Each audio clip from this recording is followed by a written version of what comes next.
നിങ്ങൾ യൂട്യൂബിൽ നിന്ന് വളരെ കോടിക്കണക്കിന് രൂപയാണ് നിങ്ങൾക്ക് കിട്ടിക്കൊണ്ടിരിക്കുന്നതെന്നുള്ളത് ഒരു കരക്കമ്പിയാ, ഞാൻ പറഞ്ഞതൊന്നുമല്ല, എല്ലാരും പറയുന്നത് പറഞ്ഞതേ ഉള്ളൂ.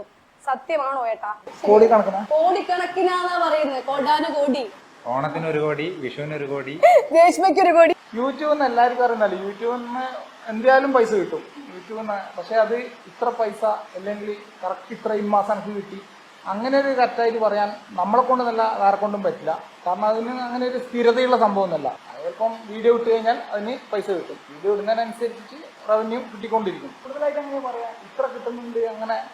എന്തായാലും കോടിയൊന്നും കിട്ടുന്നില്ല. കോടി അല്ല, നിന്നോട്ടെ, എന്തിനാ കുറക്കുന്നത്?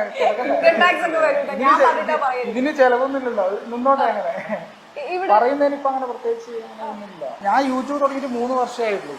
അതിനു മുന്നേ എൻ്റെ കല്യാണം കഴിഞ്ഞ് നമ്മൾ താമസിക്കുന്നുണ്ടായിരുന്നു, ജീവിക്കുന്നുണ്ടായിരുന്നു, എല്ലാം ഉണ്ടായിരുന്നു. അതിൽ വലിയൊരു ചേഞ്ചൊന്നും വന്നതായിട്ട് എനിക്ക് തോന്നുന്നില്ല. അങ്ങനെയുണ്ടോ? അങ്ങനെ ഒരു ഇപ്പോൾ ഉള്ള ചേഞ്ച് എന്ന് പറയുന്ന റവന്യൂവിൻ്റെ കാര്യത്തിലല്ല കൂടുതലായിട്ട് എനിക്ക് തോന്നുന്നത്. എനിക്കിപ്പോൾ നമ്മളെ ആൾക്കാർക്ക് അത്യാവശ്യം തിരിച്ചറിയുന്നുണ്ട്.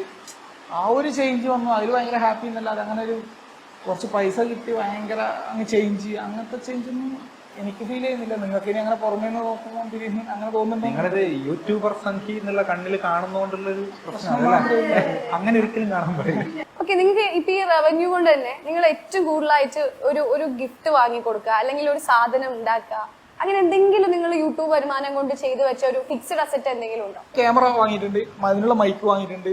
പിന്നെ എന്തെങ്കിലും ഈ മില്യൺ അടിച്ചപ്പോഴെല്ലാം നമ്മളെ സന്തോഷം വെച്ചാൽ നിങ്ങൾക്ക് പറയുന്ന പോലെ അൻവി തന്നെയാണ് ചാനലിന്റെ.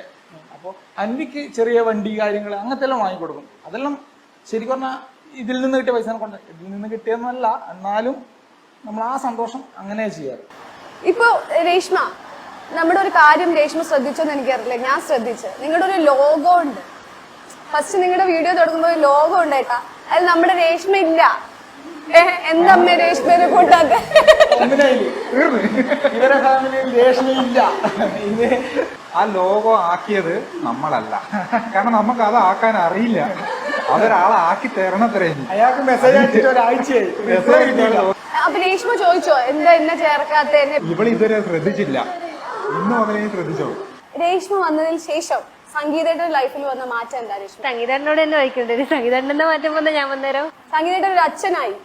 അതാണ് ഏറ്റവും വലിയ മാറ്റം. ഇതെല്ലാം കൂടി നിങ്ങളുടെ ലൈഫിൽ കേൾക്കട്ടെ, മാറ്റം വരണത്ര. പെട്ടെന്ന് മാറ്റം കൊണ്ടുവരാനുള്ള വെയിറ്റിംഗ് ആണോ? മാറ്റം കൊണ്ടുവന്നാ ഈ ഇവർക്ക് ഇട്ടു കൊടുക്കലാട്ടാ. ഞാൻ തുറക്കൂല ചാനല്.